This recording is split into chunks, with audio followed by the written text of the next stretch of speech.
మహాభక్తుడు మాణిక్యవాచకర్. బాగా వృద్ధుడైపోయాక చిదంబరం చేరుకున్నాడు. ఆయన చేరుకుని రోజు చిదంబరంలో నటరాజస్వామి వారి మీద స్తోత్రాలు చేస్తుండేవాడు. ఒక రోజు పరమశివుడు చూశాడు. చిదంబరంలో మాణిక్యవాచకర్ నివాసం ఉంటున్నటువంటి ఇంటికి పరమశివుడే బయలుదేరి వెళ్ళాడు. వెళ్ళి రాత్రి అయింది. అప్పటిదాకా స్తోత్రాలు పాడి పాడి అలిసిపోయి మాణిక్యవాచకర్లు పడుకున్నారు. తలుపు కొట్టి, ఏమయ్యా నువ్వు పరమశివుడి మీద ఎన్నో స్తోత్రాలు చెప్పావుట, ఏది చెప్పు వింటాను. వృద్ధ బ్రాహ్మణుణ్ణి ఎక్కడి నుంచో తీర్థయాత్రకు వచ్చాను, వినాలనిపించి వచ్చాను అన్నాడు. ఆయన శివస్తోత్రం చెప్పడం అంటే ఆయనకి బడలిక లేదు, రాత్రి లేదు, పగలు లేదు, శరీరం సహకరించకపోవడం అన్న మాట లేదు. అంత సంతోషం. ఆయన చేసిన స్తోత్రాలన్నీ చెప్తున్నారు. పరమశివుడు వ్రాసాడు వాటినన్నింటినీ గ్రంథం కింద వ్రాసి తెల్లవారుతుండగా అలిసిపోయాడు మాణిక్యవాచకర్. స్నానం చెయ్యాలి, సంధ్యావందనాది క్రియలు ఆచరించాలి, వెళ్ళనా అన్నాడు. వెళ్ళిరా అని నేను సెలవు పుచ్చుకుంటానని వృద్ధ బ్రాహ్మణ రూపంలో ఉన్నవాడు పైకొచ్చి మాణిక్యవాచకర్లు చెప్పిన స్తోత్రాల్ని తాళపత్రాల మీద అన్ని రాసి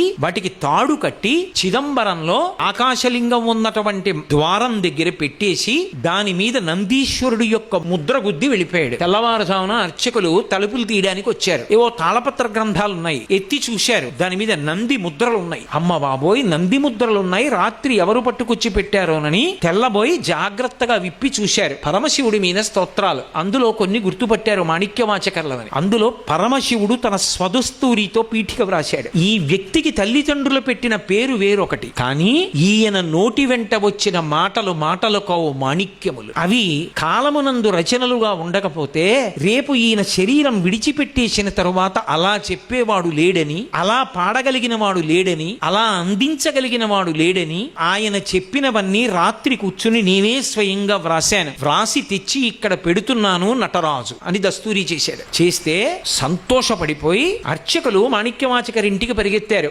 ఏమయ్యా, రాత్రి నీ ఇంటికి ఎవరైనా వచ్చారా, నువ్వు శివస్తోత్రాలు పాడావా అని. ఎవరో వృద్ధ బ్రాహ్మణుడు వచ్చాడు, నీవు చేసిన శివస్తోత్రాలు పాడమన్నాడు. పాడాను. ఎవరో కాదయా, పరమశివుడయ్యా, నీ దగ్గర అవన్నీ విని వ్రాసిన వాడు, ఇదిగో గ్రంథాలు, నువ్వు రాత్రల్లా పాడినవి తాళపత్ర గ్రంథాల మీద వ్రాసి తీసుకొచ్చి నటరాజస్వామి దేవాలయ ప్రాంగణంలో పెట్టి అంతర్ధానం అయ్యాడు. కళ్ళంబట ఆనంద భాష్పాలు ధారలుగా కారిపోయాయి మాణిక్యవాచకరికి. కారిపోయి కాదు కాదు నేను చూడవలసిందే అని గబగబా చిదంబరం క్షేత్రంలోకి వచ్చి నటరాజస్వామి సన్నిధానంలో నిలబడి అవ్యక్తానందంతో, ఇన్ని పాటలు పాడిన వాడికి నోటి వెంట మాట రాక, స్వామి నీకు నేను ఏమని కృతజ్ఞత చెప్పను, నోట మాట రాలేదు. అవ్యక్తానందంతో నటరాజస్వామి ముందు నిలబడిపోయి కన్నుల వెంట నీరు కారుస్తూ రెండు చేతులు ఇలా పెట్టి నిలబడిపోయాడు. ఆ ఆనందానుభూతిలో ఆయన ఉండగా ఆయనలోంచి దివ్యమైనటువంటి జ్యోతి అందరూ చూస్తుండగా బయలుదేరి, అందరూ చూస్తుండగా చిదంబర క్షేత్రంలో మాణిక్యవాచకర్లోంచి జ్యోతి లేచి నటరాజస్వామిలో కలిసిపోయింది.